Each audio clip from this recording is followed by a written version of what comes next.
السلام علیکم، میرے چینل کہانی کی دنیا میں خوش آمدید۔ آج کی کہانی کا نام ہے راہ حق۔ اگر آپ کو کہانیاں سننا پسند ہیں تو ابھی میرے چینل کو سبسکرائب کریں اور ساتھ میں لگے بیل آئیکن کے بٹن کو بھی پریس کر دیں تاکہ آپ کو ملتی رہیں ویڈیو اپڈیٹس۔ تو چلیے چلتے ہیں آج کی کہانی کی طرف۔ یہ قدیم زمانے کی بات ہے کہ کسی ملک میں ایک بادشاہ ہوتا تھا۔ اس بادشاہ کا شاہی محل بہت پرانا ہو چکا تھا۔ وہ نیا محل بنانے کی فکر میں دن رات پریشان رہنے لگا تھا۔ ایک دن وزیر نے موقع دیکھ کر کہا، بادشاہ سلامت، کیا میں آپ سے پریشان رہنے کی وجہ معلوم کر سکتا ہوں؟ بادشاہ نے وزیر سے کہا، آپ تو جانتے ہی ہیں یہ محل ہمارے بزرگوں نے بنایا تھا۔ اس کی خستہ حالت دیکھ کر ہمیں کچھ خوف سا محسوس ہونے لگا ہے۔ شاید اب یہ کسی بھی وقت گر سکتا ہے۔ ہمارا خیال ہے کہ اسے گرا کر اس جگہ پر نیا محل تعمیر کروایا جائے۔ وزیر نے بادشاہ کی بات غور سے سن کر جواب دیا کہ بادشاہ سلامت، ہمیں اس محل کو گرانے کی کیا ضرورت ہے؟ ہم کسی دوسری جگہ پر بھی تو نیا محل بنوا سکتے ہیں، پھر آپ کا یہ بزرگوں کی نشانی بھی اپنی جگہ محفوظ رہے گی۔ بادشاہ وزیر کی بات سن کر بہت خوش ہوا۔ اگلے دن بادشاہ نے ایوان میں اپنے سبھی مشیروں اور وزیروں سے مشاورت کی، جہاں سب نے بادشاہ کی بات پر اتفاق کرتے ہوئے کہا، عالی جاں، یہ آپ کا حق ہے، نیا محل ضرور بننا چاہیے۔ پھر بادشاہ نے کہا کہ پورے ملک میں اعلان عام کر دیا جائے، جو شخص بادشاہ کے شاہی محل کا خوبصورت نقشہ کم از کم مدت میں تیار کرے گا، اور اگر بادشاہ کو اس کا نقشہ بنایا ہوا پسند آ گیا تو پھر اسے بادشاہ اپنا خاندانی شاہی گھوڑا انعام میں دے گا۔ یہ انعام دولت حاصل کرنے سے بھی کئی گنا زیادہ تھا۔ سو منادی کے اعلان کرنے کے باوجود کوئی ایسا آدمی سامنے نہیں آیا جو بادشاہ کی بتائی ہوئی شرط پر پورا اتر سکے۔ اس طرح وقت گزرتا رہا۔ بادشاہ کی خواہش اب حسرت میں بدلنے لگی تھی۔ پھر ایک دن وزیر نے بادشاہ کو بتایا کہ بادشاہ سلامت، ایک ایسا شخص ہے جو آپ کی بتائی ہوئی شرط پر پورا اتر سکتا ہے، لیکن وہ اس وقت کسی بڑے تاجر کے پاس غلام بن کر اپنی زندگی کے دن پورے کر رہا ہے۔ بادشاہ کے لیے غلام خرید کر آزاد کرانا کوئی بڑی بات نہیں تھی۔ بادشاہ نے فوراً حکم دیا کہ تاجر کو اس غلام کی منہ مانگی قیمت ادا کی جائے۔ پھر غلام کو آزاد کروانے کے بعد اسے شاہی لباس پہنا کر عزت کے ساتھ ہمارے سامنے حاضر کیا جائے۔ بادشاہ کے حکم کے مطابق وزیر اس تاجر کے پاس چلا گیا، لیکن تاجر نے اپنا غلام آزاد کرنے سے انکار کر دیا۔ جبکہ وزیر نے تاجر سے کہا، اس غلام کے بدلے آپ اور غلام بھی لے سکتے ہیں، یا پھر منہ مانگی قیمت حاصل کرنا آپ کا حق ہے، لیکن تاجر نہ مانا۔ بادشاہ وزیر کے واپس لوٹنے کا بڑی بے چینی سے انتظار کر رہے تھے۔ وزیر نے حاضر ہو کر بادشاہ کو بتایا کہ بادشاہ سلامت، تاجر اپنا غلام کسی بھی قیمت پر آزاد کرنے کے لیے تیار نہیں ہے۔ وزیر کی بات مکمل ہوتے ہی دربار میں ہلچل مچ گئی۔ بادشاہ کا چہرہ سرخ ہو گیا اور دربار میں موجود ایک وزیر بادشاہ سے کہنے لگا، عالی جاں، تاجر کی نافرمانی کی سزا تجویز کی جائے۔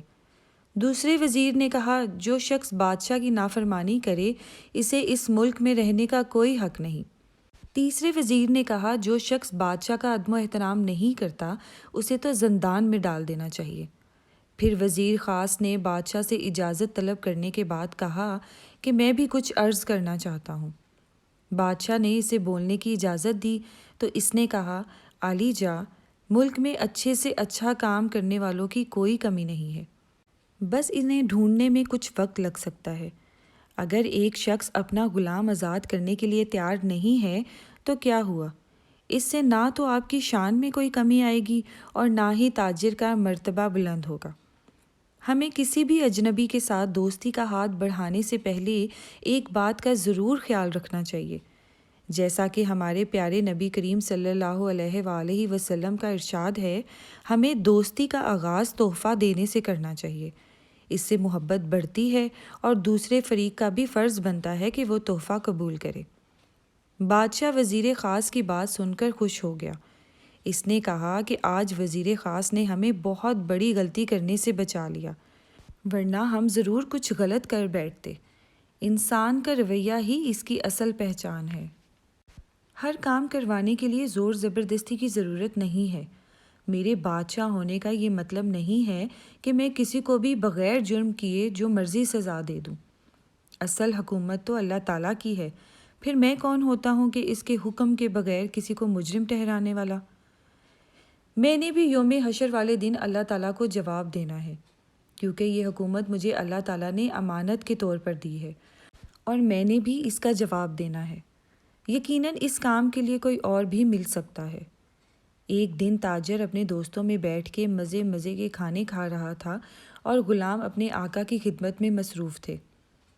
تاجر نے جب غلام کے چہرے پر نظر دہرائی تو وہ بہت پریشان لگ رہا تھا۔ جب تاجر کے دوست چلے گئے تو تاجر نے غلام کو نہایت پیار اور محبت سے اپنے پاس بلایا اور پوچھا کہ تمہاری آنکھوں میں آنسو؟ اس سے پہلے تو میں نے تمہیں اتنا پریشان کبھی نہیں دیکھا۔ غلام نے جواب دیا، میرے آقا، آپ تو اپنے دوستوں میں بیٹھ کر مزے مزے کے کھانے کھاتے ہیں اور ڈھیروں باتیں کرتے ہیں، اور ایک میں ہوں جو اپنے ماں باپ بہن بھائیوں سے سینکڑوں میل دور ہوں اور اپنی زندگی کے دن گن گن کر گزار رہا ہوں۔ تاجر غلام کے ساتھ بہت شفقت اور محبت سے پیش آتا تھا، کیونکہ اس نے غلام کو پیسے دے کر نہیں خریدا تھا، بلکہ اس سے کسی دوست نے اسے تحفے کے طور پر غلام دیا تھا۔ پھر تاجر نے غلام سے سوال کیا کہ تم اپنی غلامی کی زندگی کب سے گزار رہے ہو؟ آقا سے مخاطب ہو کر کہنے لگا، ایک دن میں اللہ تعالیٰ کی یاد سے غافل تھا اور جنگل میں ہرن پکڑنے کی غرض سے چلا گیا۔ اس دن سخت گرمی تھی، ایک پیاسا ہرن پانی کی تلاش میں بھٹک رہا تھا۔ میں نے اپنی جان کی پرواہ کیے بغیر اس کے پیچھے اپنا گھوڑا دوڑانا شروع کر دیا۔ یوں میں نے اپنے تمام تیر ہرن پکڑنے میں استعمال کر دیے۔ ہرن بچ بچا کر دور نکل گیا، لیکن میں اس بات سے بے خبر تھا کہ جہاں میں پہنچ چکا ہوں وہ بستی، وہ جاگیر میرے وطن کی نہیں ہے۔ شام کے سائے پھیلنے لگے تھے، سورج مکمل طور پر غروب ہو چکا تھا۔ دور یا نزدیک سے کوئی بھی چیز نمایاں نظر نہیں آ رہی تھی۔ پھر چند لوگ میرے پاس آئے اور انہوں نے مجھے رسیوں سے جکڑ لیا۔ چند روز انہوں نے مجھے اپنے پاس رکھا اور اس کے بعد انہوں نے مجھے آگے فروخت کر دیا۔ اس طرح نہ جانے میں کتنے ہاتھوں میں بکنے کے بعد آپ کے دوست کی ملکیت بن گیا۔ پھر اس نے مجھے بطور تحفہ آپ کے حوالے کر دیا۔ یہ تھی میری کہانی۔ تاجر نیک دل اور سخی تھا۔ اس نے غلام کی کہانی سننے کے بعد کہا، میں نے تمہیں آزاد کیا، میں نے تمہیں اللہ کی رضا کے لیے آزاد کیا۔ غلام نے آزادی حاصل کرنے کے بعد کہا، جب میں اللہ کی یاد سے غافل تھا تو غلامی میرا مقدر بن گئی، اور جب میں نے اللہ کا ذکر کثرت سے کیا تو اللہ پاک نے میری رہائی کا خود ہی انتظام کر دیا۔ تاجر نے اپنے آزاد کیے ہوئے غلام سے کہا کہ سچ کہا تم نے، میں بھی اب تک اللہ تعالیٰ کی یاد سے غافل تھا، جو انسانوں کی تجارت کو وسیلہ رزق سمجھ بیٹھا تھا۔ اب جب تم نے مجھے اللہ کے خوف کا احساس دلا ہی دیا ہے تو میں اللہ کی رضا کے لیے اپنے تمام غلام آزاد کرتا ہوں۔ غلام کی بات کا تاجر پر اثر ہوا کہ اس نے اللہ کی رضا کے لیے اپنے تمام غلام آزاد کر دیے۔ اب ہر وقت تاجر اللہ کی یاد میں رہنے لگا تھا۔ وہ دنیاوی کاموں کو چھوڑ کر آخرت کی فکر میں لگ گیا تھا اور نیک کاموں میں بڑھ چڑھ کر حصہ لینے لگا تھا۔ وقت گزرنے کے ساتھ ساتھ بادشاہ کا شاہی محل بھی بن چکا تھا۔ بادشاہ نے اپنے محل کی پرانی عمارت کو مرمت کروانے کے بعد مدرسے کے لیے وقف کر دیا تھا۔ یوں ملک میں تعلیم کا نظام عام ہو گیا۔